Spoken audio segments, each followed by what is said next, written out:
भगवान श्री कृष्ण ने उत्तर दिया, अपने पूर्व कर्मों के फलस्वरूप मेरे गुरुपुत्र को तुम्हारे पास लाया गया था। मेरी आज्ञा है कि उसे तत्क्षण हमारे समक्ष लाया जाए। जैसी आज्ञा भगवान, कहकर यमराज जी तुरंत मुनिपुत्र को वहाँ ले आए। वहाँ से लौटकर कृष्ण बलराम गुरुकुल में आए और अपने गुरु को उनका पुत्र देते हुए कहा, गुरुदेव, इसके अतिरिक्त हम आपको दक्षिणा में कुछ और भी देना चाहते हैं। संदीपनी मुनि ने कहा, पुत्रो, तुमने गुरु के प्रति एक शिष्य के कर्तव्यों की भली भांति पूरा किया है। जिस गुरु के तुम जैसे शिष्य हो तो उसे फिर क्या और चाहिए। अब तुम घर लौट जाओ। तुम्हारी ख्याति चारों दिशाओं में फैले। तुम्हारे वचन वेद वाक्यों के समान सदैव सार्थक एवं सनातन रहे। कृष्ण बलराम अपने रथ पर आरूढ़ होकर मथुरा के लिए निकल पड़े और उन्हें लौटा देखकर मथुरा वासियों को ऐसा लगा मानो उनकी खोई हुई संपत्ति उन्हें मिल गई हो। जय श्री कृष्ण। दोस्तों, श्री कृष्ण वंदे जगत गुरु। श्री कृष्ण द्वारा अपने गुरु पुत्र की रक्षा। 10वां स्कंद, श्रीमद् भागवत कथा का 10वां स्कंद में श्री कृष्ण द्वारा अपने गुरु पुत्र की रक्षा करना।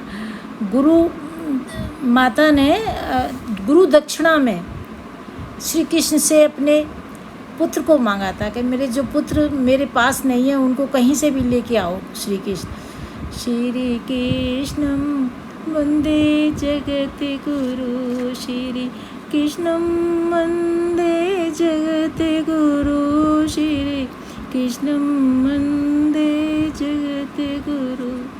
गुरुदेव तुम्हारे चरणों में। मैं सभी गुरुदेव के लिए गा रही हूँ। गुरुदेव तुम्हारे चरणों में हम शीश झुकाने आए हैं।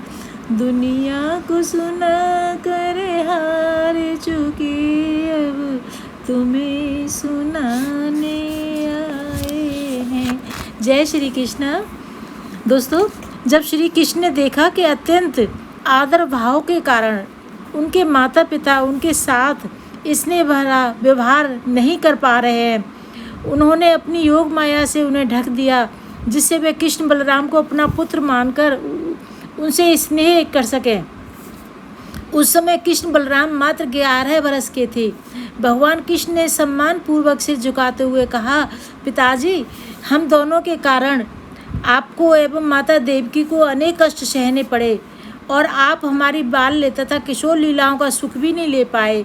वास्तव में शरीर के द्वारा ही व्यक्ति जीवन के सब लक्ष्य प्राप्त करता है और उस शरीर को जन्म देकर उसका पोषण माता पिता ही करते हैं। इसलिए भला कौन है जो जीवन भर उनकी सेवा करके भी उनके ऋण से मुक्त हो सकता है। यदि माता पिता की सेवा करने में सक्षम पुत्र अपने कर्तव्यों का निर्वाह नहीं करता तो उसे अपनी मृत्यु के पश्चात स्वयं अपना मांस खाने के लिए बाध्य होना पड़ता है।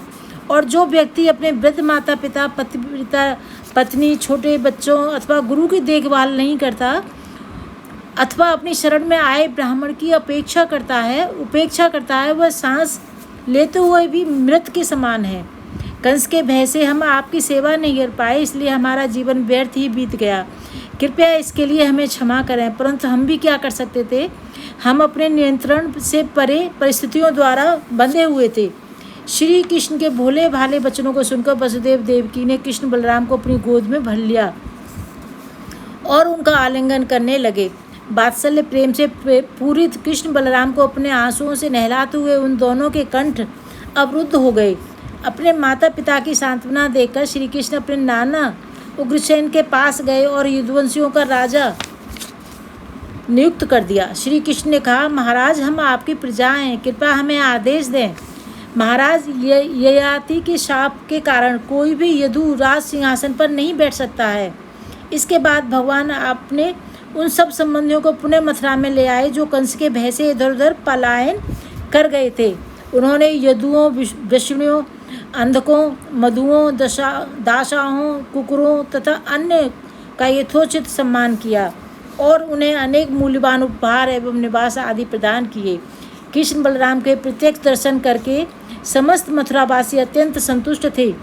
अपने नेत्रों से भगवान मुकुंद के मुख कमल से बहते अमृत का पान करके नगर के वृद्ध निवासी भी यौवन तथा स्फूर्ति का अनुभव करने लगे।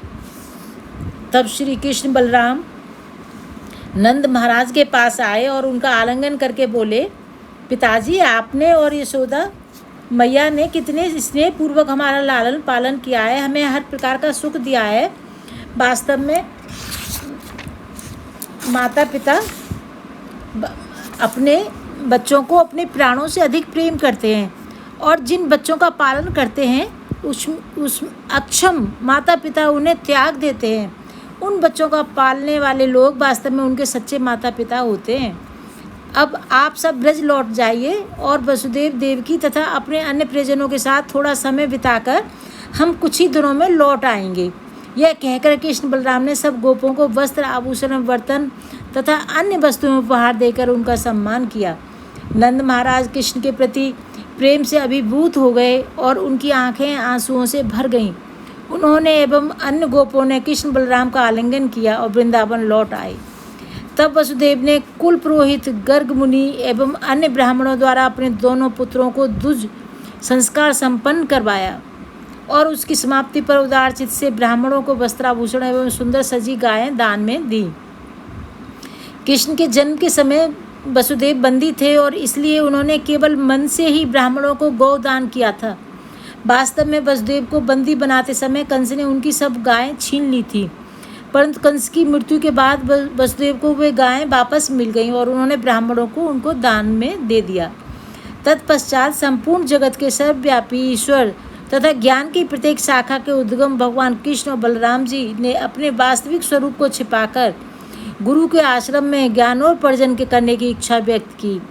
अवंती के निकट रहने वाले संदीपनी मुनि को गुरु स्वीकार करके उनके गुरुकुल में रहने लगे। वहाँ उन्होंने अपने उदाहरण से दिखाया कि शिष्य को किस प्रकार गुरु की पूजा करनी चाहिए। कृष्ण और बलराम के समर्पण भाव को देखकर संदीपनी मुनि ने उन्हें समस्त वेदों एवं उपनिषदों का ज्ञान दिया। चूँकि कृष्ण बलराम क्षत्रिय परिवार में जन्मे थे, इसलिए मुनि ने उन्हें अन्य विषयों के साथ राजनीति, शास्त्रार्थ, तर्क वितर्क, गणित, विज्ञान तथा धनुर्वेद की शिक्षा भी दी। केवल एक बार सुनने अथवा देखने से कृष्ण बलराम पाठ सीख जाते। उन्होंने 64 दिनों और रातों में 64 विद्याओं में दक्षता प्राप्त कर ली। इस 64 विद्याओं में से कुछ हैं गायन, वाद्य यंत्रों को बजाना, नृत्य, अभिनय, चित्रकारी, भूमि पर रंगोली बनाना, जल तरंग, जादू, वेश बदलने की कला, हाथ की सफाई, विभिन्न प्रकार के खाद्य एवं पेय पदार्थ बनाना, सुई तथा बुनाई की कला, कठपुतलियों को नचाना, पहेली सुलझाना, काव्य बढ़ई का काम, वास्तुशास्त्र, धातु विज्ञान, जड़ी बूटियों से औषधि बनाना तथा विभिन्न प्रांतों की बोलियां बोलना। शिक्षा की समाप्ति पर गुरु दक्षिणा देने का समय आया। कृष्ण बलराम के अति मानवीय गुणों पर विचार करके तथा अपनी पत्नी से परामर्श करने के बाद संदीपनी मुनि ने दक्षिणा में कृष्ण बलराम से अपना खोया हुआ पुत्र मांगा, जो वर्षों पूर्व प्रभास के निकट समुद्र में गुजर गया था।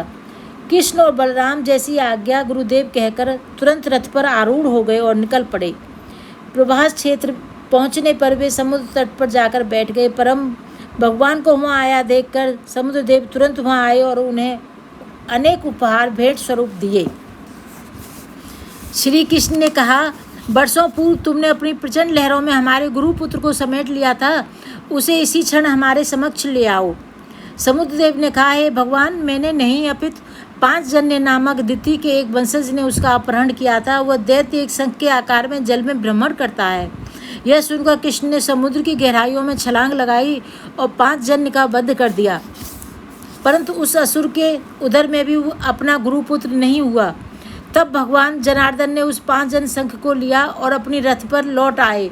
इसके बाद उन्होंने बलराम जी के साथ यमराज की नगरी संयमनी की ओर कूच किया। वहाँ पहुँचते ही श्री कृष्ण ने जोर से अपना शंख बजाया और यमराज तुरंत अपने दोनों स्वामियों की पूजा करने वहाँ उपस्थित हो गए। स्कंद पुराण में लिखा है कि भगवान के वहाँ आने से समस्त नरकवासी मुक्त होकर बैकुंठ चले गए। यमराज ने कहा, हे भगवान, आप दोनों मनुष्य रूप में लीलाएं कर रहे हैं, मैं आपकी क्या सेवा कर सकता हूँ। भगवान श्री कृष्ण ने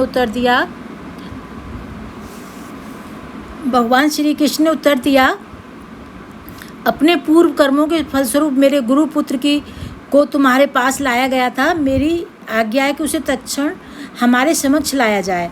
जैसी आज्ञा भगवान कहकर यमराज जी तुरंत मुनि पुत्र को वहाँ ले आए। वहाँ से लौटकर कृष्ण बलराम गुरुकुल में आए और अपने गुरु को उनका पुत्र देते हुए गुरुदेव कहा, गुरुदेव इसके अतिरिक्त हम आपको दक्षिणा में कुछ और भी देना चाहते हैं।